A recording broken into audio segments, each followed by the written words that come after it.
G'day, this is Chris Savage from RL Ministries in Australia, welcoming you to this session of Faith, the Minor Prophets. I pray that it'll be a benefit to you and help you in your Christian growth. Thank you for coming along. Well, thanks for coming along to this. This is the last session of the book of Malachi. This is also the last session of the Minor Prophets. We're going to be looking at chapter 2, verse 10, down to chapter 4, verse 6. Now, in the last session, in the second section of the book, which we covered off last session, Malachi has been concerned with the condemnation of the priesthood of his day because they become very corrupted. They could no longer see any value in their daily routine, and so they became very careless about keeping to the letter of the law, and they ignored the warnings of Moses concerning these things. That now brings us into the third segment of the book, which is now where we're gonna denounce the unfaithfulness of the people in chapter 2, verses 10 to 16. Yeah, verse 10. Have we not all one Father? Has not one God created us? Why do we deal treacherously, every man against his brother, profaning the covenant of our fathers? So what we're seeing here is in verse 10, the unfaithfulness begins with the people's inquisition as they ask two questions. First of all, have we not all one Father? We have one God as one Father. Remember that Israel was like God's firstborn son. And we find that right back in Exodus chapter 4, verse 22. Also Isaiah 63, 16 and 64, verse 8, along with Hosea 11, 1. Now, the fact that God had created Israel to be a distinct people on the earth, as we find in Amos 3:2, that formed the background for the problem Malachi now discusses in chapter 2, verses 10 to 16. Have not one God created us? There is but one God and there is but one creator. And this simply emphasizes the uniqueness of Israel's formation. Why do we, he goes on in second part of verse 10, why do we deal treacherously, every man against his brother, profaning the covenant of our fathers? Now, if that's true, he says, why do fellow Jews deal treacherously against one another? If God is the father of the Jewish people, yet the Jews are now guilty of neglecting these fraternal ties to one another. So why do we profane the covenant of our fathers? And this covenant we're talking about here, this is a reference to the Abrahamic covenant. That's what we're talking about. Now, these questions are now followed up in verses 11 to 16 by a list showing how priests have caused many to stumble. Remember, the priests themselves were unfaithful. They disregarded the law. And in fact, they used to change the law to suit themselves. And he now provides two examples how priests caused many to stumble. And the first one is was the intermarriage with pagan Gentile wives. And that's in verses 11 to 12. And then in verses 13 to 16, the second sin will be divorcement of Jewish wives. In verse 11, Judah has dealt treacherously, and an abomination is committed in Israel and in Jerusalem. For Judah has profaned the holiness of Jehovah, which he loves, and has married the daughter of a foreign god.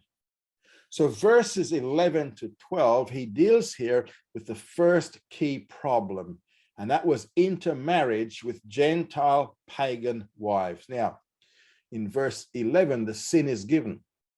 When the sin is spelled out, he says, they married the daughter of a foreign god. So the abominable unfaithfulness that profaned Israel's holiness was actually intermarriage with pagans. Now, a daughter of a foreign god refers to a pagan woman who worshiped false gods. In other words, these Jewish men are guilty of marrying Gentile wives who were still worshiping idols. Now, such marriages had been expressly forbidden because they would lead the people into idolatry. And we can find that in Exodus 34:11-16, Exodus 34:11-16, Deuteronomy 7 verses 3-4, Deuteronomy 7, 3-4, and Joshua 23 verse 12-13, Joshua 23, 12-13. Now, listen, this is not a racial issue here between Jews and Gentiles, but the issue here is that of mixing religious and spiritual commitment. In other words, these men married unbelievers, and that was just a no-no. They were women who were still worshiping their idols. It was permitted for Jews to marry Gentiles if those Gentiles adopted the God of Israel. Two good examples of this are Rahab and Ruth. But that was not the case here. Here they are marrying Gentile wives who are still worshiping their foreign deities. And the result of this, he says, is that Judah has dealt treacherously. This is a treacherous dealing against God. And secondly, he says that an abomination is committed both in Israel in general and in Jerusalem in particular. And then a third thing is Judah has profaned God's name and holiness, which he loves. So by doing this, Israel has failed to be holy, failed to be set apart for God, totally separated against any form of idolatry. Instead, she's joined herself to idolatry. Now, we know from historical books that this was a common problem of the day. It's mentioned by Ezra. Remember Ezra in Ezra 9, 1-6, and Ezra 10, 10-19. Also, Nehemiah had the same problem. Nehemiah 10, verse 30, and Nehemiah 13, verses 21-27. And this was a clear violation of the law of Moses, according to Exodus 34, 11-16, and Deuteronomy chapter 7, verse 3. So, for this reason, the judgment now comes in verse 12. Jehovah will cut off. He will cut off those who are guilty. Jehovah will cut off to the man that does this, him that wakes and him that answers. So this here is a statement implying totality. He's going to later on use another figure to describe the same thing, which is going to be the root and the branch. And that implies totality as well. Furthermore, it says here that they're cut off out of the tents of Jacob. That is, they'll be cut off from the community of Israel, the commonwealth of Israel. And that includes him that offers a sacrifice unto Jehovah of hosts, because these sacrifices in that kind of a context simply will not be acceptable to God. He won't accept them. Now, the second way that the people have showed their unfaithfulness is in verses 13-16, that in order to marry their pagan wives, they have divorced their Jewish wives. And so he says, and this again you do. So this is yet a further accusation. So he starts out in verse 13, pointing out that their offerings will be unacceptable. He says, you cover the altar of Jehovah with three things, he says, with tears, with weeping, and with sighing. And the reason that they're doing this upon the altar is because they realize that he regards not the offerings anymore. Neither does he receive it with goodwill at your hand. So they've come to recognize that God is not accepting their offering, and God will not accept their offerings or their prayers. And this is true, though they may even double their sacrifices. They are still unacceptable in this kind of a context. Now, what is the reason for the unacceptability of their sacrifices? Well, verse 14 states the reason, and that is that they are guilty of divorcing their Jewish wives. And here the question is raised, wherefore? That is, why does he not accept our offerings? And the answer is they're guilty of causing treachery against their wife. That means they have broken their marriage vows. These vows were made, he says, with God as a witness, because the Jehovah of hosts has witnessed between thee and the wife of their youth. And the wife of their youth would refer to the fact that she was chosen from among the covenant people, from among the Jews. Now, God witnessed the marriage vow that has been broken, and he points out, giving a description of what the wife that they divorced was. He says that she was, first of all, thy companion. Hebrew word means to be united, to be joined together. It emphasizes the one flesh concept found right back in Genesis chapter 2, verse 24. Genesis 2, verse 24, which speaks of a man and a woman becoming one in marriage. Secondly, he says, she was the wife of his youth. And this we find in Proverbs chapter 5, verses 15 to 21. A third description of the wife is she is the wife of thy covenant. Now, because marriage is viewed as a covenant, and we can find that in Proverbs chapter 2, verse 17 and Ezekiel 6:18. In Ezekiel 16:8, Ezekiel 16:8, and this is speaking about God and Israel. He says, then I passed by you and saw you, and behold, you were at the time for love. So I spread my skirt over you and covered your nakedness.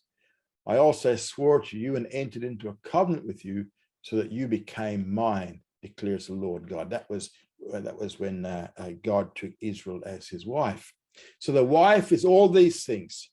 Yet what they've done is they've discarded the wife to marry pagan women. This was a great crime in the eyes of the Lord.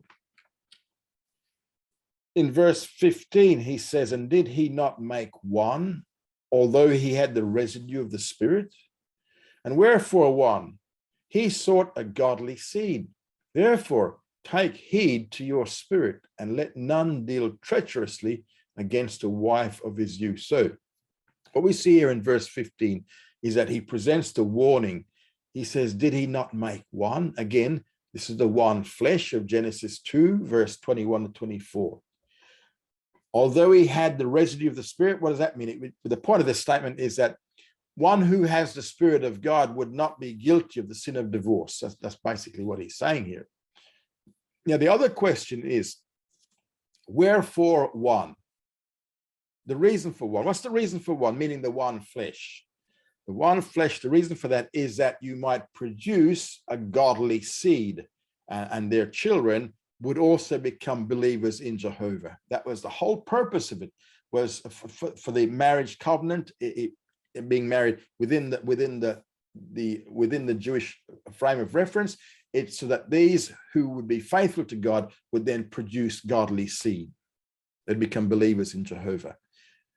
Now, Genesis 17, verse 7 says, this is Genesis 17, verse 7. And I'll establish my covenant between me and thee and thy seed after thee throughout their generations, for an everlasting covenant, to be a God unto thee and to thy seed after thee. So this was the purpose. The purpose was to produce a godly seed in the line. Therefore, he says, take heed to your spirit, and let none of you deal treacherously against a wife of his youth. So what he's saying is, have the same desire for covenant unity that the Holy Spirit seeks, which would mean not violating the marriage covenant. Verse 16 says, for I hate putting away, says Jehovah, the God of Israel, and him that covers his garment with violence, says Jehovah of hosts. Therefore, take heed to your spirit, that you deal not treacherously. Now, Malachi now ends this section with an injunction against divorce in verse 16. As God declares here, I hate divorce. I hate putting away, says Jehovah, the God of Israel. Excuse me. And because Jehovah is Israel's God, Israel should not be guilty of this sin.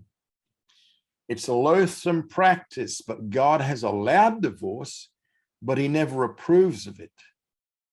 Then he says, I hate him that covereth his garment with violence. Now, remember back we just saw it in Ezekiel 16, where God put his skirt over Israel. The act of putting a garment over a woman was symbolic of claiming her as a wife. We see this practice in Ruth chapter 3, verse 9, and the previous passage, Ezekiel chapter 16, verse 8. It also designates sexual relationships.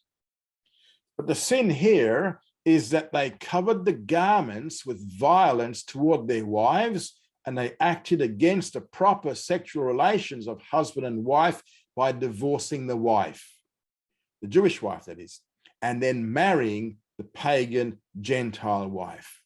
Violence was done to the wedding garment, to the skirt. And so he gives a warning again. Therefore, take heed to your spirit that you deal not treacherously. He's repeating what he said in the warning of verse 15. The Israelites were not to break faith with one another by divorcing their Jewish wives and intermarrying with pagans. Such activity profaned the covenant promise God gave to Israel. So by guarding their spirits, they would be acting in accord with God's purpose and would actually help preserve the unity of the nation as well as their individual marriages.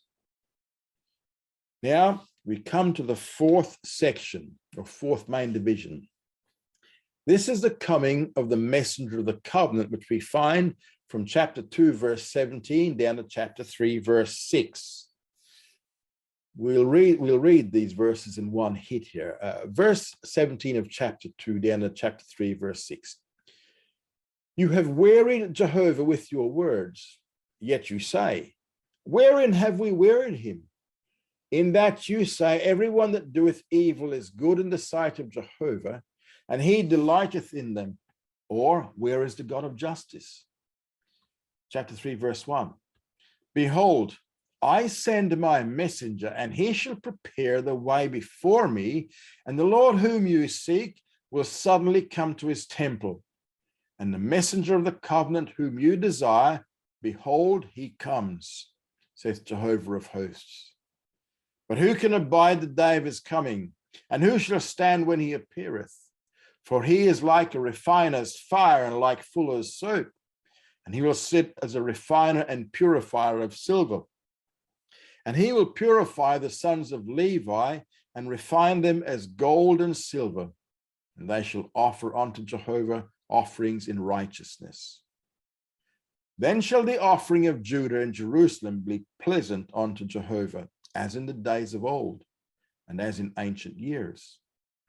And I'll come near to you to judgment, and I will be a swift witness against the sorcerers, against the adulterers, against the false swearers, and against those that oppress the hireling in his wages, the widow and the fatherless, and that turn aside the sojourner from his right, and fear not me, says Jehovah of hosts. For I, Jehovah, change not. Therefore, you, O sons of Jacob, are not consumed. So here, he deals with the coming of the messenger of the covenant, but he begins again with what we saw earlier was the Socratic method. The Socratic method. The statement of fact is he is just made here in verse 17. You have wearied Jehovah with your words. That's the statement of fact. Then in verse 17 comes the objection. Wherein have we wearied him? And the answer basically is with their skepticism and cynicism, in that you say two things. The wicked are good in God's sight. That's what they're saying. They're saying that everyone that does evil is good in the sight of Jehovah because he delights in them.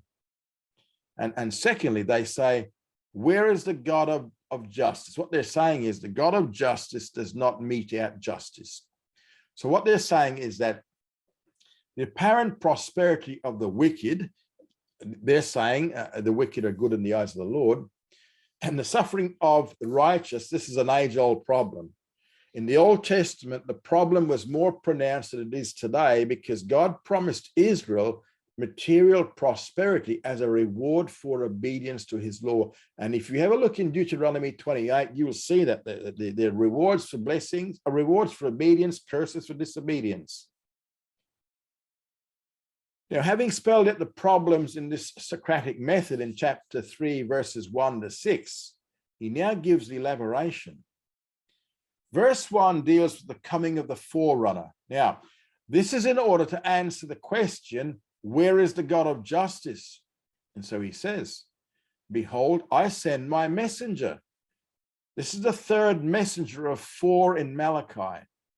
And this particular prophecy was fulfilled by John the Baptist. He was coming for the purpose of, first of all, to prepare the way before me, meaning, secondly, to be Messiah's forerunner. That's what his purpose was. And this is the same prophecy made by Isaiah chapter 40, verses 3 to 5. But then in the second part of verse 1, he deals with the first coming. And the Lord whom you seek will suddenly come to his temple. Now, the Hebrew word for Lord here is Adon, but it's got a definite article. So it is Ha-Adon, H-A-A-D-O-N. And while the word Adon by itself can refer to either God or a man, wherever the definite article is, like Ha-Adon, the Lord, it always refers to God. And this temple here is the second temple, the one that has just been finished, yet to be renovated by Herod. It is to this temple that this one will come. And he points out here that it is his temple. He is the owner of the temple since he is the Lord. And that's why Jesus can say of this place, this is my Father's house, because he owns it. And furthermore, it says here that he will come suddenly. The Hebrew word pitom for suddenly is used a total of 25 times in the Hebrew Bible. And in 24 of those times, it's always connected with divine judgment. And the only exception to that is 2 Chronicles 29, verse 36. Now, notice in this passage here, he makes a distinction of persons. There's a shift between the first and second personal pronoun. Now, God is the speaker here, and he says, the way is prepared before me. First person me would refer to God. Now, so then the Lord, the me, and the messenger of the covenant, which is the fourth messenger in the book, is the same person, God. Now, God is one, and yet one proceeds from him who is called the Lord, and is called the messenger of the covenant. So the one who is sent from the Father is the one Almighty God who also owns the temple, and he is also the Lord whom they are seeking. So he's also the me of the speaker. So clearly what we have here is we have a deity as well as humanity being combined in this scenario here. So there are three persons. First of all, the speaker, who is God, the Father. Secondly, the prophet or the forerunner, my messenger, and the Lord, the messenger of the covenant. So we have the forerunner, the messenger, and then we have the messenger of the covenant, who is the Lord. Three distinct persons listed here. And this is the God of justice. He then mentions him as the messenger of the covenant. This is a reference to which covenant? It's a reference to the new covenant, the one of Malachi 3:6. Here we see it's the one whom you desire. This is the messianic hope. And the promise is, behold, he comes, says Jehovah of hosts. He is coming. Now he has already come. So this is an answer to the question, where is the God of justice? What Malachi was saying is that he is coming, and he's going to come suddenly to the temple. Now here again, we have a place very similar to Zechariah chapter 9, verses 9 to 10, where we have the first and second coming blended together, and there's no hint of a time gap in between. Verse 1 spoke about the first coming. But then in verses 2 to 5, we have a reference to the second coming.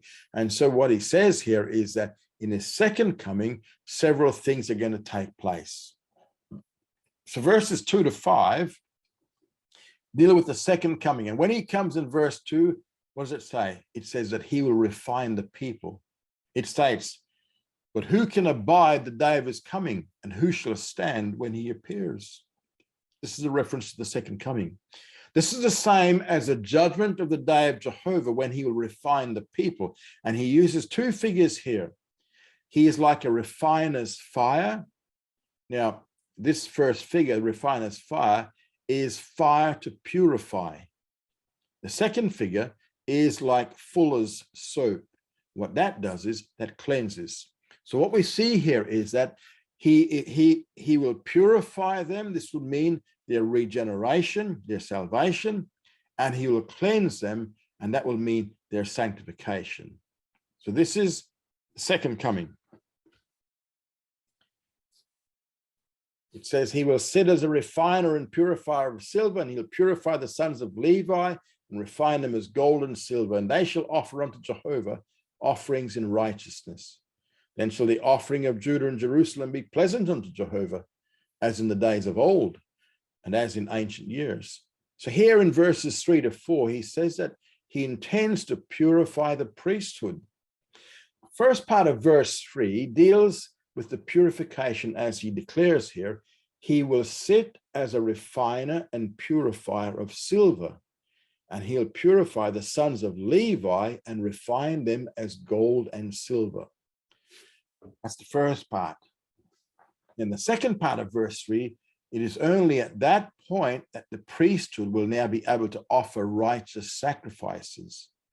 They shall offer unto Jehovah offerings in righteousness after their purification. Now, this time the offerings will be inspected, they'll not be blemished, and they'll be coupled with faith. Then in verse 4, he also points out the millennial sacrifices, which is what he's dealing with in the context here, will also be accepted. For he says, then shall the offering of Judah and Jerusalem be pleasant unto Jehovah. And he makes a comparison now with ancient times, as in the days of old and as in ancient years. You remember when the sacrificial system first began, it was acceptable, and it's going to be acceptable once again in the future. And I'll come near to you to judgment, and I'll be a swift witness against the sorcerers, against the adulterers, against the false swearers, against those that oppress the hireling in his wages, the widow and the fatherless, and that turn aside the sojourner from his right. And fear not me, says Jehovah of hosts. So here we see in verse 5, he talks about the destruction of the sinners. He says, I'm going to come near to you in judgment. That's what it is. And I'll be a swift witness against them concerning 7 specific sins. The sin of sorcery, which is forbidden in Exodus 22:18 and Leviticus 20 verse 7 and Deuteronomy 18 verse 14. Against adulterers in violation of Exodus 20 verse 14. Against false swearing, violation of Exodus 20 verse 7, Leviticus 19:12.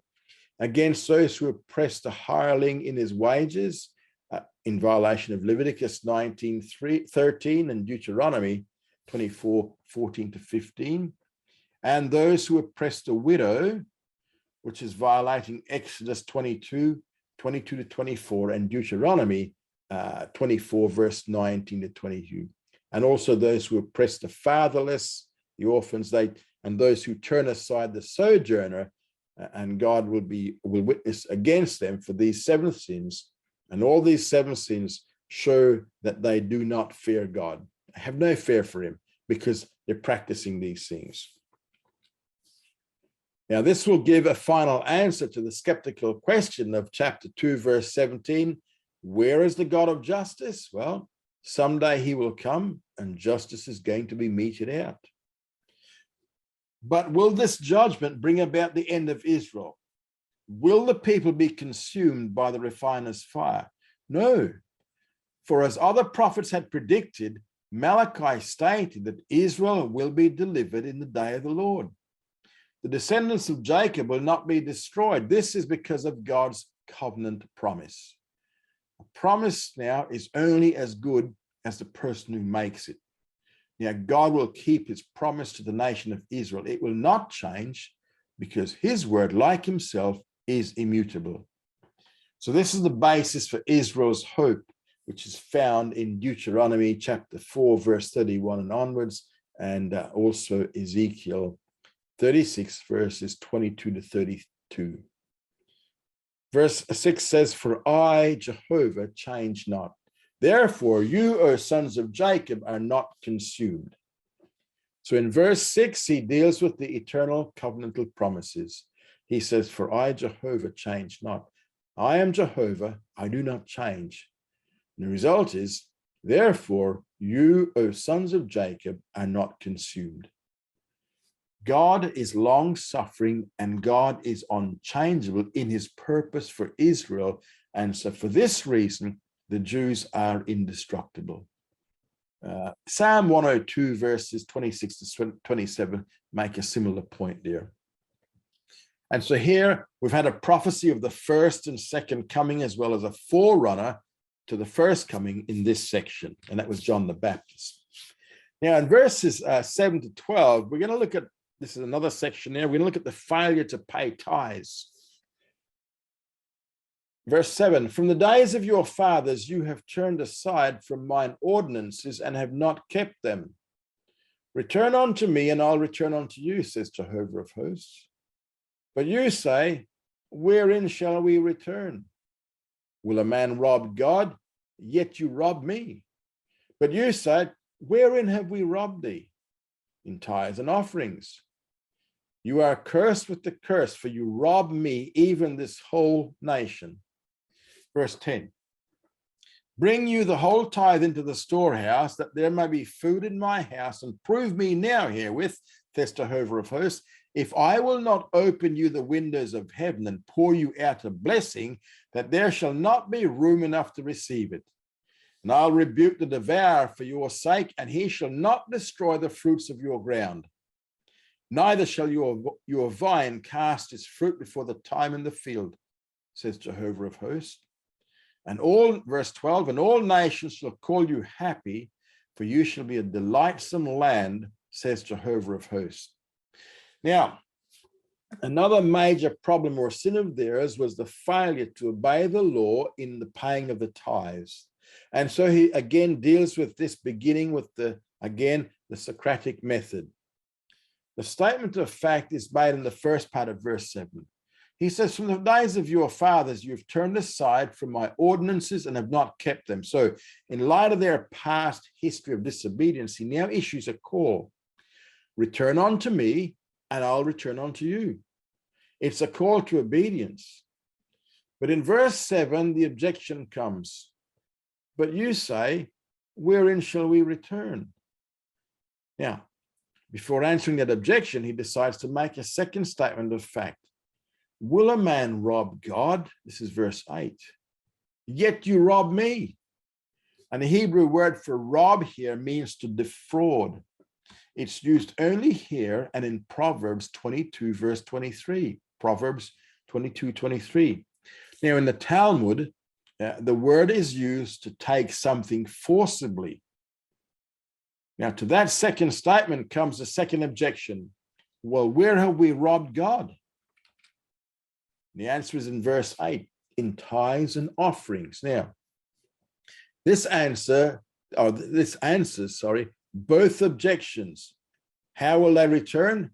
By paying their tithes and offerings. How do they rob God? By failing to pay their tithes and offerings. The word tithe here refers to 1/10 of the income, while the word offerings refers to those portions of the animal sacrifices which were designated for the priest. And you can find that in Exodus 29, verse 27 to 28, and also Leviticus chapter 7, verse 34, and Numbers 5, verse 9. So this also was a common problem of the period, as we find in the book of Nehemiah, in Nehemiah 13, verses 10 to 12. Now, the law concerning the tithe is spelled out in several passages. We have Leviticus 27, verse 30, Numbers 18, 26 to 28, and Deuteronomy 14, verse 22, and 26, 12 to 16. Now, Mosaic law did not require only one tithe, but in actual fact, Mosaic law had three distinct tithes.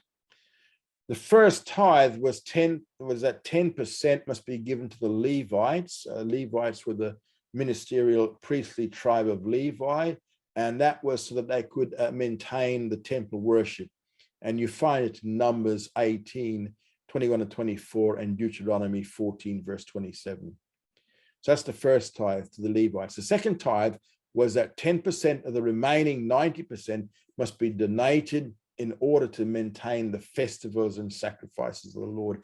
And that you find in Deuteronomy 12, verses 5 to 7, and verses 10 to 19, and Deuteronomy 14, verses 22 to 26.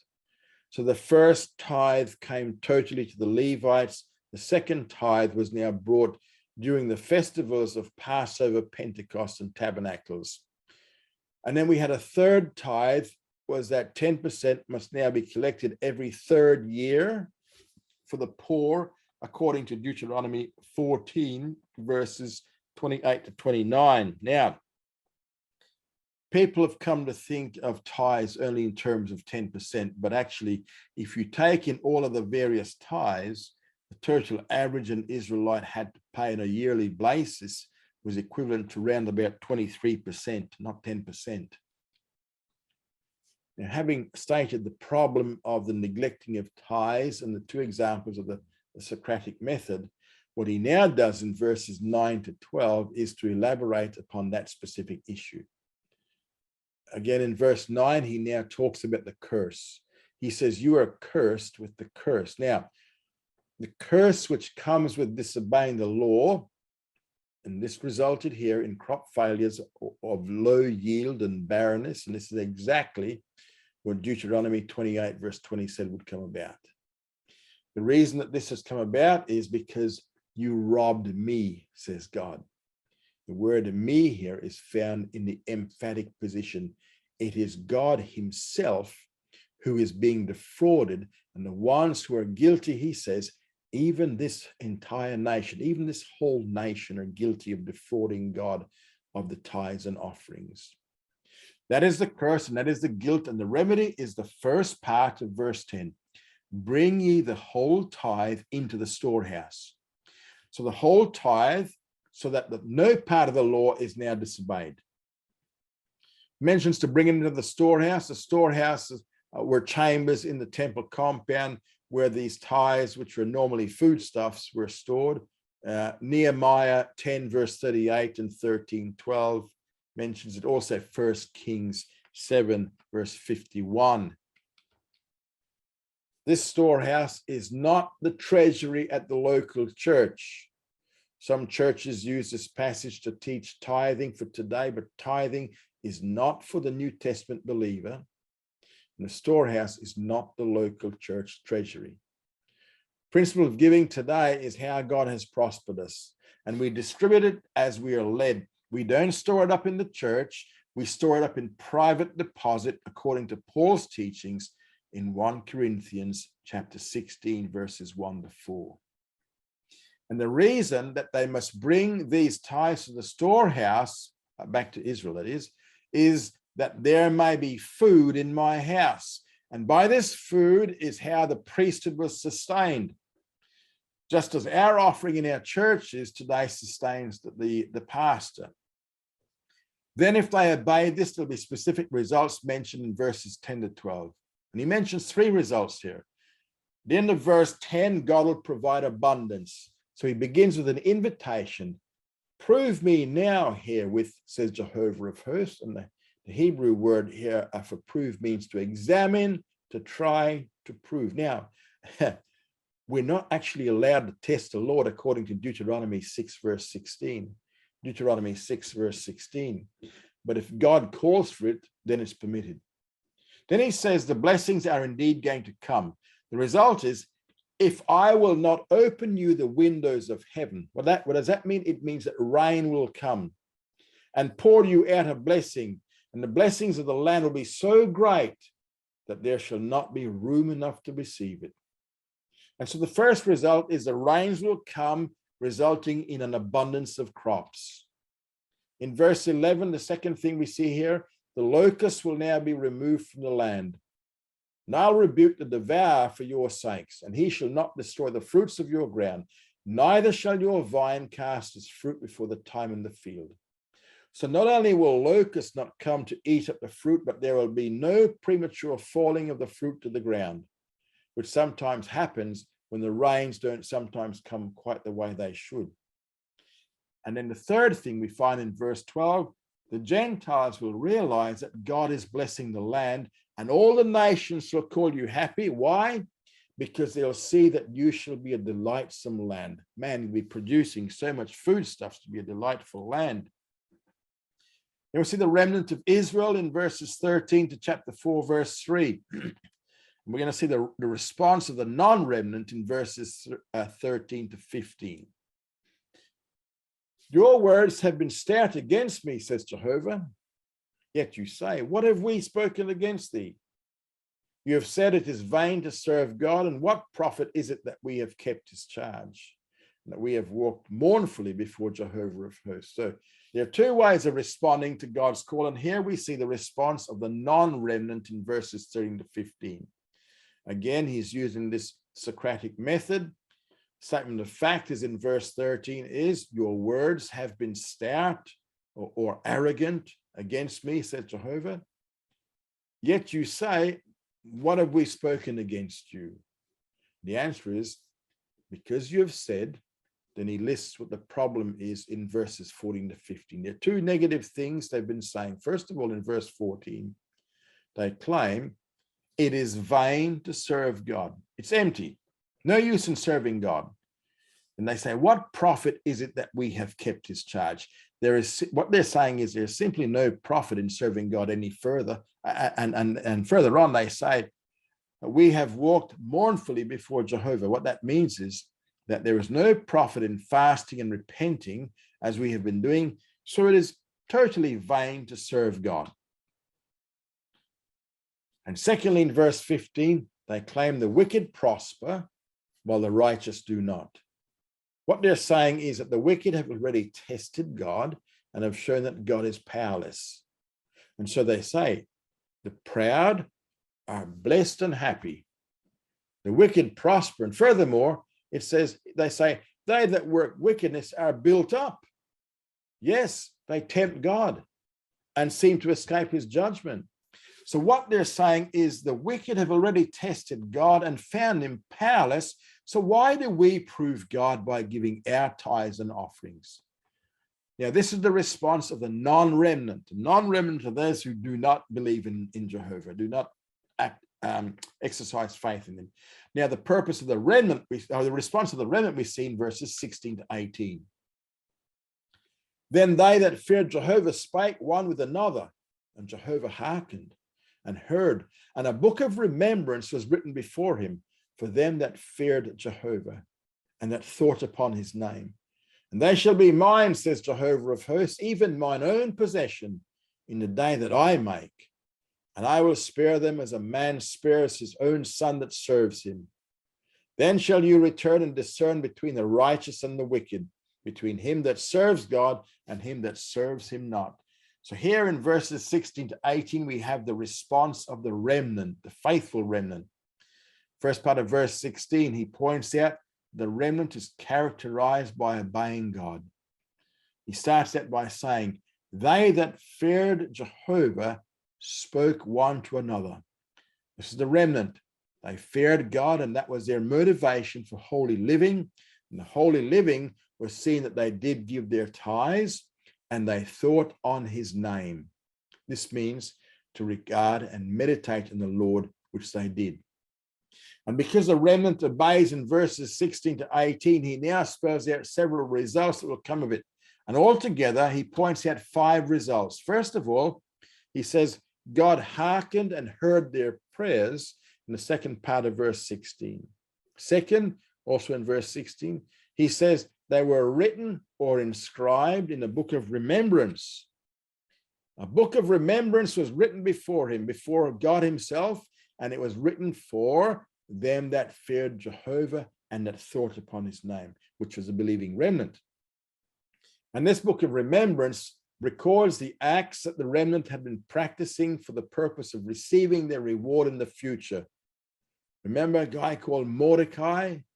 His name was inscribed in a book of remembrance in Esther 6:1, but it was the king's book of remembrance, and he was rewarded later. Same principle is mentioned again in Psalm 56, verse 8. Psalm 56:8. And these guys, this remnant here, their names were inscribed, and they're going to be rewarded later. Verse 17 says, they shall be mine, says Jehovah, even mine own possession in the day that I make, and I will spare them as a man spares his own son that serves him. So the remnant of Israel, the Jewish believers, become God's peculiar possession. He says, they shall be mine. And to make it even more emphatic, he says, even mine own possession. Now, promise made of Israel as a whole in Exodus 19:5 and Deuteronomy 7:6 and 14:2 and 26:18 and Psalm 135 verse 4 is going to be especially true for the Jewish remnant, that in the end days, all Israel becomes part of the remnant. Now, the fourth promise here is in verse 17, that they'll be spared for the final judgment, or spared the final judgment, not for the final judgment, they'll be spared the final judgment. In the day that I make, meaning the day of the final judgment, they'll be spared as a man spares his own son that serves him. Promise here is that the remnant will survive the tribulation. Then shall you return and discern between the righteous and the wicked, between him that serves God and him that serves him not. So the next result, in the fifth one, is that God will make a distinction between the remnant and the non-remnant. God will make a distinction between the righteous and the unrighteous, or the wicked. He'll make a distinction between him that serves God and him that doesn't serve God. The remnant will be able to discern the same things between righteous and wicked, between those who serve and those who do not. And that's the response of the remnant and their coming reward. Now we see the day of Jehovah in chapter 4, verses 1-3. For behold, the day of Jehovah cometh, it burns as a furnace, and all the proud and all that work wickedness shall be stubble. And the day that comes shall burn them up, says Jehovah of hosts, that it shall leave them neither root nor branch. But unto you that fear my name shall the Son of Righteousness arise with healing in his wings. And you shall go forth and gambol as calves of the stall. And you shall tread down the wicked, for they shall be ashes under the soles of your feet in the day that I make, says Jehovah of hosts. So this section now concludes with a statement of some truths concerning the day of Jehovah, or the period of the great tribulation we find here in chapter 4, verse 1. Actually, in the Hebrew Bible, chapter 4, verse 1 is actually chapter 3, verse 19. The English Bible has become chapter 4, verse 1. He says, behold, the day comes. This is the day of Jehovah, the great tribulation period. And in verse 1, it will mean the destruction of the wicked. It burns as the furnace. All the proud and all that work wickedness shall be stubble. When a fire is set to stubble, it burns quickly, so that the day that cometh shall burn them up, and it shall leave them neither root nor branch. Again, emphasizing totality, emphasizing completion. And again, one of the three purposes of the Great Tribulation is to make an end of wickedness and the wicked ones. And this spells out one of the ways by which this is going to be accomplished. So the wicked will be destroyed, whereas on the other hand, in verses 2-3, he promises the preservation of the remnant. Verse 2, he talks about the Son of Righteousness, S-U-N, of righteousness. The Son of Righteousness of chapter 4, verse 2 is the same as the messenger of the covenant in chapter 3, verse 1. The Son of Righteousness will arise upon the remnant and will preserve the remnant. Why? Because it is the remnant that fears God's name. And it will come, the Son of Righteousness will come with healing in its wings. Now, the Hebrew word for wings here also means rays, and it's probably better to translate it as rays because it's connected with the sun. So it's going to come with healing in its rays. This involves spiritual healing. However, It's also used as a figure, a similar figure in Psalm 107, verse 20, where it talks about deliverance from destruction. A similar concept there. So there are two facets here. One, on the one hand, they'll receive spiritual healing from their sins, and the other hand, it will mean deliverance and preservation from the destruction of the Great Tribulation. Similar picture of the Messiah along these terms is also found in Luke chapter 1, verse 76 to 79. And because the Son of Righteousness will rise upon the remnant, he says, you shall go forth and gambol as calves of the stall. This means they're going to go skipping around because they're just released after being penned up for so long. They'll be free. And then finally in verse 3, he promises the remnant will be given victory and conquer the wicked. He says, you shall tread down the wicked, for they shall be ashes under the soles of your feet. When is this all going to happen? Well, the timing of this is in the day that I make, in the day of judgment, the Great Tribulation. Though through most of it, the remnant is being persecuted, in the end, they will gain victory. In conclusion, we find in verse 4, not to verse 63, but verse 4 to verse 6. Remember you the law of Moses, my servant, which I commanded unto him in Horeb for all Israel, even statutes and ordinances. Behold, I'll send you Elijah the prophet before the great and terrible day of Jehovah come. He shall turn the heart of the fathers to the children and the heart of the children to their fathers, lest I come and smite the earth with a curse. Now, Malachi now draws the conclusion of his book, and in his conclusion, he makes 2 points here. First of all, in verse 4, he calls upon them to remember the law of Moses, my servant, which I commanded unto him in Horeb. Now, Horeb is in the area of Mount Sinai. For all Israel, even statutes and ordinances. Now, what we have here, remember, Malachi is the last Old Testament prophet. He's the last of the prophets. It's a final call to Israel to keep the law. The next prophet will not appear until the appearance of John the Baptist. So he's the next prophet.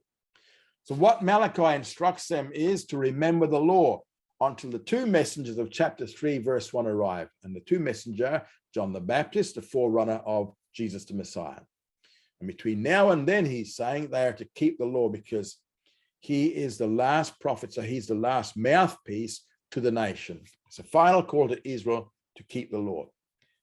Now, what is sad is that in the interval between Malachi and John the Baptist, Israel experienced the corruption of the law by the Pharisees and the Sadducees through their oral laws, their oral traditions. Second thing he wants to deal with in his conclusion is to prophesy the return of Elijah the prophet in verses 5 to 6. Now, verse 5 emphasizes the timing of Elijah's return, and it is before the day of Jehovah. That's before the Great Tribulation. And the promise is, behold, I will send you Elijah the prophet. Now, there's no reason whatsoever to deny the literalness of this prophecy. John the Baptist was a type of Elijah. He was not Elijah himself, but Elijah himself is still to come, as Jesus himself said in Mark chapter 9, verse 12. Mark 9, verse 12. Now, while John the Baptist was the fulfillment of Malachi chapter 3, verse 1, he's not the fulfillment of chapter 4, verse 5. That is yet future, and Elijah himself will return. And the promise is, behold, I will send Elijah the prophet. And the timing is before the great and terrible day of Jehovah come, before the tribulation hits. That's the great and terrible day of Jehovah. Then verse 6 tells us the purpose of Elijah's return, and it is for the purpose of restoring the family unit. The one thing that has divided the Jewish family structure has been the issue of the messiahship of Jesus. As close-knit as a Jewish family may be, if one member becomes a believer in Jesus, there is instantaneous division in that family, in that Jewish family unit. When the Messiah came the first time, he pointed out that he would become a point of division in the Jewish world and the Jewish family unit. We find this in Matthew chapter 10, verses 34 to 37. Some would believe and some would not. And this would result in father against son, son against father, daughter against mother, and so on. To this day, the issue of the messiahship of Yeshua, the messiahship of Jesus, is a point of division in the Jewish family unit. And so Elijah is coming to restore the Jewish family unit. And so it says, first of all, he shall turn the heart of the fathers to the children, and he's going to turn the heart of the children to the fathers. So he will so work with Israel so that the name of Jesus will no longer become a point of division. And if God did not do this, then he would have to curse the earth with his coming. And he deals with the curse. He says, lest I come and smite the earth with a curse. Hebrew word here for curse is the word kerem, which is a very strong curse. It means to be devoted to destruction.